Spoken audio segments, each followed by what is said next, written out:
Hello and welcome to this video on differential equations. Well, this is another video which I am doing on differential equation, keeping in mind that we would be covering the basics of differential equations, and also we would understand what is a differential equation, the degree and the order of differential equation, and then from here we can take things forward. So the first basic idea of making this video is to make you understand about the basics of an equation and what actually is a differential equation and how we can go ahead from this part into further complex calculations of power rules and chain rules. So what we are going to do is that I'm just going to show you a basic content that what we are going to cover in this video. So first of all, what we are going to do is that we are going to start with number one, that is what is an equation. We would cover up what are the different types of equation, keeping in mind which is more relevant, covering with the basics. We will also cover what are the different notation of differential equation and what is the advantage of these types of different notations. We will look into what is basically a differential equation or what we call DE, and what are the different types of differential equation. Kindly note that we are not covering integration right at this moment.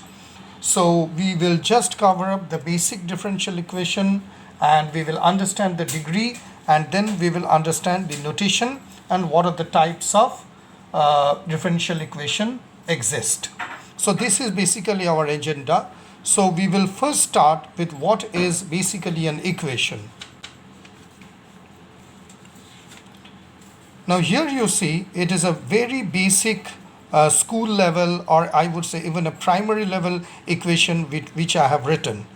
5x squared plus 2x minus 8 equals to 16. Now this is basically an equation. So I have written below that a statement that the values of two mathematical expressions are equal is what is called an equation. Now you need to note few factors which I have noted, which you might already be knowing, but this is a kind of a nice quick revision on the basics. 5, this one, and 2, these are called the coefficients. That means if I consider this and this, x as a variable, as I've written x and x are the variable, so anything which is just before the variable are considered to be coefficients. So here 5 and 2 are the coefficients, x and x are the variable. These are basically the exponents raised to the power 2. There is no exponent, so it would be 1. 8 and 16 are basically the constants. So I've written these are the constants. So this is a kind of a typical equation to start with. We have got coefficients, we have got variables, we have got exponents which are raised to the power, we have got a plus minus or anything like which is an operation, we have got an equal to sign, and we have got two constants. So here you see I have listed down the basic definition of what is a equation, and here are some of the very basic examples of equation. You might be wondering that we are starting with a concept like calculus, but why we are dealing with equation? I just thought it would be a nice revision to look into what is an equation and the different components of equation. X plus 7 equals to 11, x squared equals to 9, 7 minus 3x equals to 2 minus 3x, 4x plus 7 equals to x plus 2 plus 3x plus 5. So these are basically the different types of equation. I would say the components of equation. This is an expression which denotes the different parts of a equation. Just to start with, now that we have known that what is an equation, what we are going to do now is that we are going to look forward and just make a few calculations, and we would like to show you that what is a linear equation. So if I consider what is basically a linear equation, so just let me write it for you. So if I consider what is a linear equation, okay, I will just write down a few examples of linear equation. So linear equation can be something like 2x plus 3 equals to 5. It can be 2x equals to 5 minus 3, and hence we get 2x equals to 2 or x equals to 1. Now, whatever we are doing over here, the basic idea is that if we plot this kind of an equation, we are going to get a straight line. The shape might be different, but it would be basically a straight line. So taking an example, say for example, if I take 2x plus y equals to 2, and we want to find out that how this equation would look like. So in order to approach this kind of equation, first what we would do is that we will assume x equals to 0. So if I consider x equal to 0, so this term becomes 0.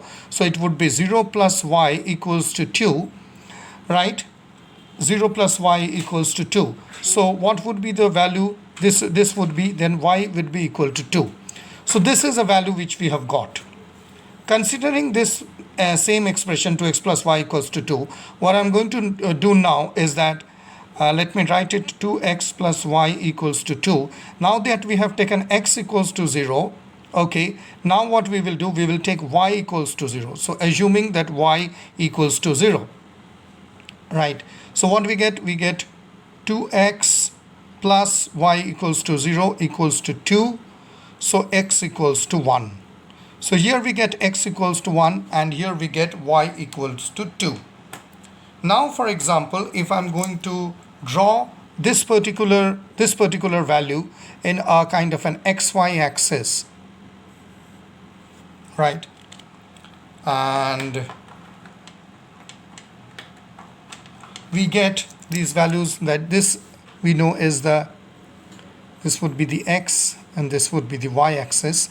So considering that, what is the first value? We have got y equals to 2. So I will got 2 steps, 1, 2. So this would be the point. And x equals to 1. So I will got 1 point. So this would be the line. This is so that means this is basically the plot for my equation 2x plus y equals to 2. So this is a nice example of a linear equation where we have plotted the equation and we have got 2 points and we have got the value. Now for example, I further go ahead and I get a value. Say for example, I take let me draw it in blue for you. So we get another equation. Say for example, we write this time 2x plus y equals to 2. Okay, so we take it x minus 2y equals to 2. Right, we solve for this. So assuming that x equals to 0, what we get minus 2y equals to 2, right? Minus 2y equals to 2, and we get x equals to minus 1. We get x equals to minus 1, right? So we get this value. Now after that, what I will do, I will take y equals to 0, x equals to 0, then y equals to 0. So if y is equal to 0, so this would be x minus 2, 0 equals to 2. And from here, what we are going to get is x equals to 2. X equals to 2.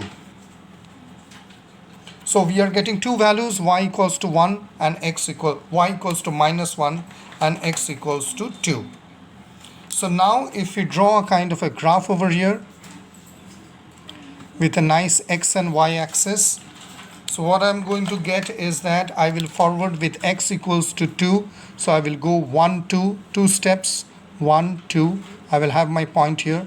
Now what I have got y equals to minus 1. So I will extend this y axis and I will get minus 1. So my graph would be something like this.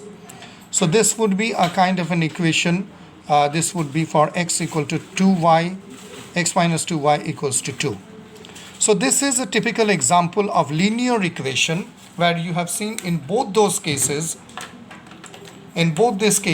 whatever be the equation, we have substituted x first 0 and y equals to 0, and in both the cases we have got the values as the graph as straight line. Either it is going this or this, it can be this, whatever. Here the shape is this way, so it is basically a straight line.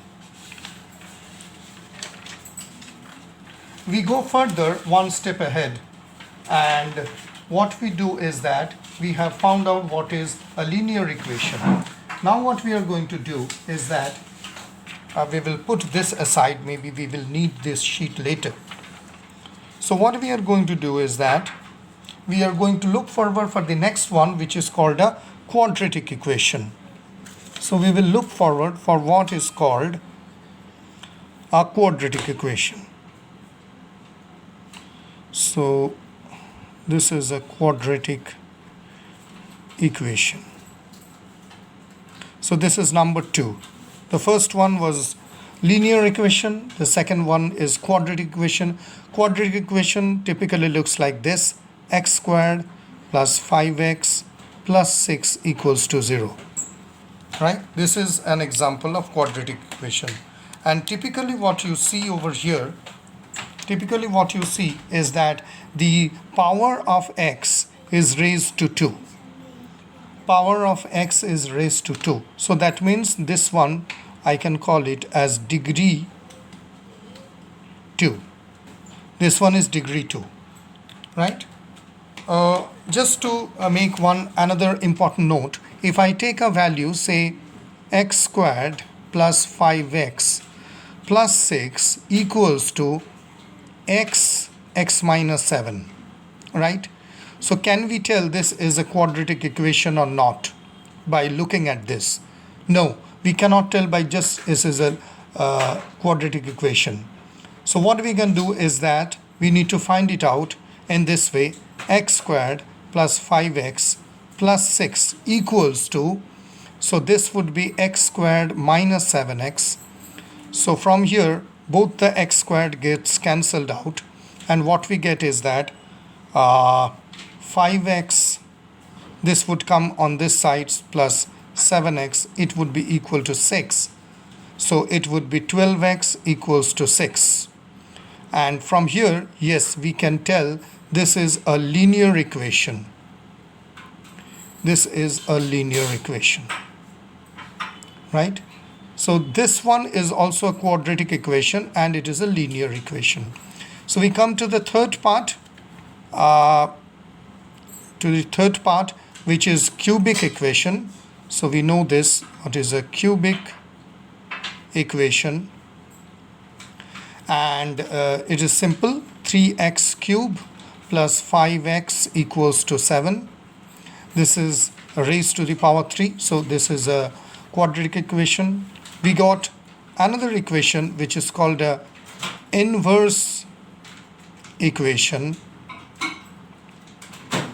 So inverse equation looks like x to the power minus 1 equals to 5, or we can tell 1 by x equals to 5. So this is the inverse equation, right?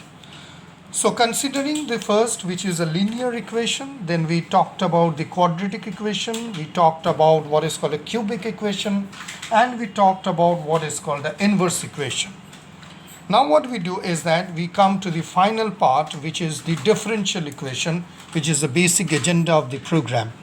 So I won't explain in this particular part what is or how much details we want to go into differential equation, but differential equation is where derivative is involved. So I can tell that number 5 would be differential equation, and for the time being let us assume that differential equation looks something like this. It would be dy by dx equal to 0. It can be d2y by dx2. It can be x dy by dx plus y equals to 0. So all these where derivative d is involved, these are considered to be differential equation. So whatever we have learned, right, from the types of equation, what I would like to show you is that I would like to put it in a kind of a chart. So we have got linear, quadratic, cubic, inverse, and we have got differential equation. So what we are going to do over here is that I'm going to quickly substitute certain values So typically for a linear equation, if I take it is a single value, so it would be something like x equals to 5, right? And for the double value, it would be x plus y equals to 5, right? For a quadratic equation, typically when it is raised to the power 2, it would be x squared equals to 4, right? Or I can say x squared plus 2x plus 3 equals to 5, right?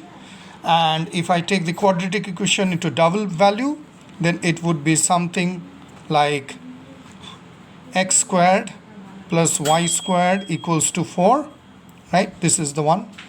If I take the cubic equation, the single value would be raised to the power 3, x cube equals to 9. And I can also write x cube equals to maybe 27, right? And if I take the cubic double value, then it would be something like x cube plus y cube equals to 5. So it would be cubic. If I take the inverse, what it would be? It would be something like x raised to the power inverse of 1 equals to 5, right? And I can say it 1 by x equals to 5. For the inverse double value, I can tell 1 by x plus 1 by y equals to 5, where two values are involved. If I take a differential equation and if I consider it to be a single value, that means just one variable is involved, I can write it as x dy by dx plus y equals to 0. We will explain it further. Just for right now, it will be like this. And if I take a double value of differential equation, it will become partial differential equation. So we will use a curly d, something like this. So d2f or d squared f by dx squared. So from this particular chart, now you see it is quite clear that the types of equation, linear, quadratic, cubic, inverse and differential, we have shown them in different values. Okay, one is the single value and second one is the double value. Just make a note that linear equations, when it is in double value, two variables are involved, both of them, and in inverse. And in differential equation, it is a little bit different. X and y are the same. So x and y are two values. So we are differentiating this. And when this part is considered, you can omit it for the time being. This would be partial derivative where two variables are involved. So we use a curly d. So in general, this is a basic idea through which you can understand the different types of equation. Again, you might be wondering that if I'm going into calculus, then why I am teaching different types of equation. I think that it is a good time that we can make a revision. There is no harm in doing the revision. And this particular chart gives you a fair, good idea on different types of equation with single and double value. So let us see how much we have covered till our video. So we have covered what is an equation. We have covered different types of equation. Now we are coming to the notation of a differential equation. Now, before coming to what is called a notation of a differential equation, I would like to tell you that in general we use this dy dx, but there are four great pillars of mathematics and philosophy who also have invented and we have thoroughly used their different notations. Now, primarily we are using Leibniz notation, the great philosopher Gottfried Wilhelm Leibniz. We also use Lagrange's notation. We also use Euler's notation, and we use Newton's notation. So this is a kind of a nice graph, a nice table which I have made, in which I have divided this, and I would like to show you. But just remember that this particular what we would be showing you is based on this. So we can take y equals to f of x equals to x to the power raised n. X to the power raised n. So we will be considering this equation and we will see what are the different notations. Notations are important. The reason is that with those notations we will come to know what are the usage and how we can go ahead with that. So first to start with Leibniz. Now you might be wondering, if I say a first order derivative or the first order differential equation, just mind it that a first order differential equation means that it has the power of 1 right at this moment. So if I say that first order differential equation, it is the same something we have seen over here with other equations. So right at this moment you can see this is the first order differential equation, these are the second, this is third, this is 4, 5 and so on. So considering this 1, 2, 3 and so on. So if I use Leibniz notation in order to denote that what is a first order differential equation, so what I am going to do is that I am going to write dy by dx. Okay, this is considered dy by dx. So this will be considered as the first order. I will just put it in small because we don't have that space. This is the Leibniz notation, dy by dx. If I use a second order differential equation using Leibniz notation, what I would do is that I would write d2 or d squared y by dx squared, right? So remember, these two will always count. If it is d2y, it would be dx2, and this would be the second order differential equation. So in this way we can go for 3, 4, 5. So what will we do is that we summarize as dny whole divided by dx to the power n for nth order. So we put it as nth order. So this is typically what we call is a Leibniz notation. So he used this and we are commonly using this. Now coming to Lagrange's way of writing a differential notation, we use f prime x. This is the first order, right? F prime x. So typically for the second order we use f double prime x, right? This is typically for the second order differential equation. Then we go on and use f triple prime x, typically for third order differential equation. And we also write f raised to the power n x. This is for n order, any order, nth order.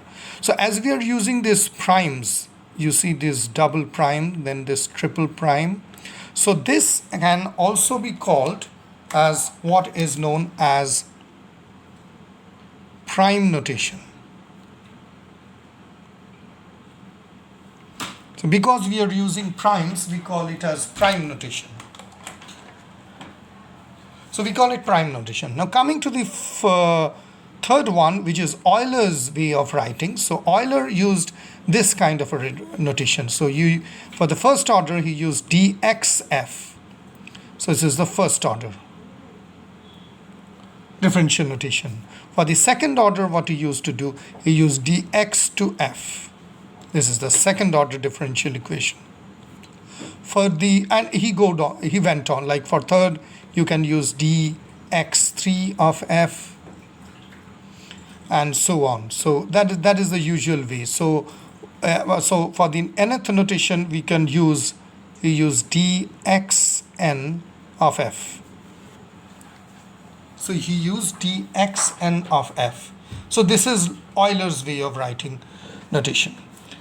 For Newton, he used this, y followed by a dot. This is the first order differential equation for Newton. For the second, he used y followed by a double dot. And this is the second order differential equation. For the third, he used a y followed by 3 dots. This is the third order differential equation.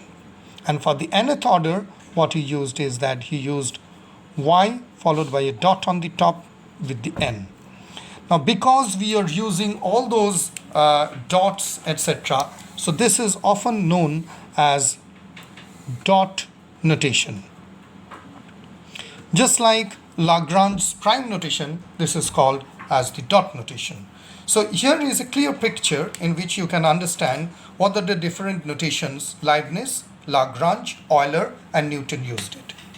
Now you might be wondering that although it denotes the same thing, what is the what is the usage meaning? Well, why are we using all those four? So if I consider Leibniz notation, so dy by dx, if I consider Leibniz, so I will take, say for example, I can put it this as 1, 2, 3 and 4. So if I take Leibniz, typically, so for Leibniz, dy by dx, this particular notation, it becomes a kind of a very, it becomes very useful if you're using typically a kind of a partial derivative. So if I use a partial derivative, something like d by dx of x with two variables x and y, then this becomes extremely useful. So that is the usage of Leibniz usage of notations. Now Lagrange, if I take the second one, Lagrange's way of writing. So you see, typically, so if I use a Leibniz notation using this equation, d3y by dx raised to the power 3, I can use this because it is a third order differential equation. I can just simply write y prime prime prime. So you see, this is a nice kind of a decent way, a clean way of writing. So you might be wondering what will happen if I raise to d2y and dx2, which is a second order. So we can use this as y prime prime. So in order to write all those big things, Lagrange using prime notation, I can reduce this. Let me give you another example so that you can understand basically why those philosophers have used and invented those notation. Typically, if I take a kind of a differential equation, say, let me write it like this, d2y by dx2, and if I write plus dy by dx, okay, dy by dx plus y equals to 0. If I typically take this equation, what you will see is that this being the second order differential equation, using Lagrange, I can just reduce it to y double prime, right? Using this one being a first order differential equation, I can write it as y prime, and this will remain as this. So you see, this is much more compact. So this is much more compact than using dy and dx, right? So that is how it is. So d3 by dx and all those can be written in this way. So that is how. So also there's one important point, like if we are writing in this way, d3 by dx is y3. If I write dy by dx is equal to y. So what will happen? Shall I use d10? Say for example, if I'm writing d10x by dx10, okay, and if I use the prime notation, so what will I do? I will use y like 1, 2, 3, 4, 5, 6, 7, 8, 9. No, this is not the right way. So that is why we have used this one. We can raise dn raised to the power y is equal to dxn equals to yn. We will come to this part later. So that is how we use those. So this is how we are using. So now we are left with whom? We have completed Leibniz, we have completed Lagrange. Okay, we are left with Euler. So if I use Euler's notation, it also simplifies thing. Because you see, I can show you from here, Euler used this dxf kind of a notation.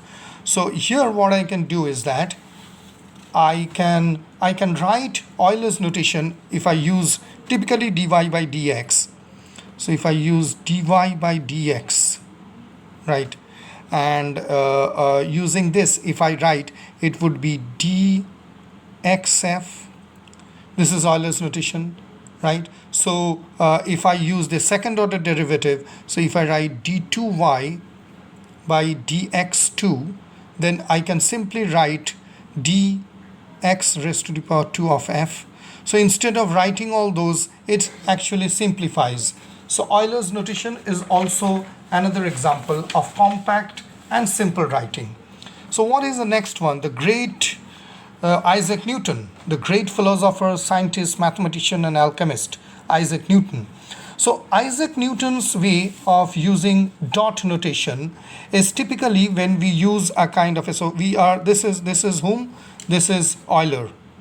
So we should not forget. And remember one thing, that Euler used to have one eye. And when he used to, when he was asked that you don't find it difficult for concentrate on mathematics and problems with one eye, he replied that yes, it is better that I have a one eye because I can concentrate more. That means with two eyes there would have been more disturbance, and he replied that with one eye I can concentrate on more. You can watch out Euler's picture in internet, you will find that he has one eye. There's a problem with another's eye, another eye of his. So about Newton, Isaac Newton, the great philosopher, scientist. So what we use is E equals to Y equals to Ft. Most of the dot notation which Newton used is basically of, I would say, let me write it for you.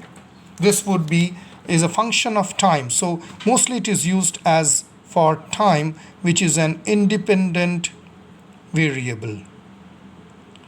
So it is for an independent variable, right? So considering that y equals to f of t, right? So this Newton used this as a function of an independent variable. So in that case, y dot equals to velocity at time t, right? And y double dot is equal to acceleration at time t. So why? Because acceleration again is the second derivative of time. It is the second order derivative of time. So you see that Euler and then Newton mostly used it for velocity and time, and it becomes more relevant for calculation in physics. So now let us see that what we have learned, that Leibniz, Lagrange, Euler and Newton. So Leibniz notation is the most common that we used. Okay, it helps to provide more easy approach to partial differential equation. Lagrange is more neat and clean way, just the way we used to write sigma, where we can write big exponentials into small. Lagrange uses this one, which is a more compact one. After that, what we have got, Euler's equation comes also more compact, and Newton's equation is mostly on physics, on dependent and independent variables, so which is a function of time. So now if we go back to our agenda and see what are the advantages of notation. Now what we are left with is that what is a differential equation?